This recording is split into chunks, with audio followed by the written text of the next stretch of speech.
kuachilia wengine. Kwa hiyo kuna vita ambayo kwako inafanyika. Vita hii ni ya kimaendeleo.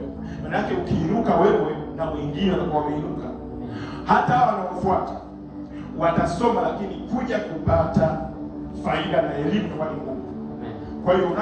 Kwa hiyo unachohitaji ni neno la kinabii ambalo kuweza kukufungua ili uweze kufanikiwa hata katika fedha ambazo unazipata. Amen. Bwana Yesu asifiwe. Amen. Sema katika jina la Yesu. Katika jina la Yesu. Mungu nisaidie. Mungu nisaidie. Niweze kufanikiwa. Niweze kufanikiwa. Kila milango iliyofungwa katika jina la Yesu. Katika jina la Yesu. Nakataa katika jina la Yesu. Katika jina la Yesu. Baba, katika jina la Yesu. Nafungua kila mlango uliofungwa kwake.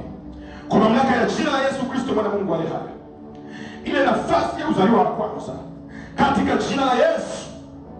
Naachilia neema, naachilia baraka, naachilia uzima, naachilia kibali katika jina la Yesu.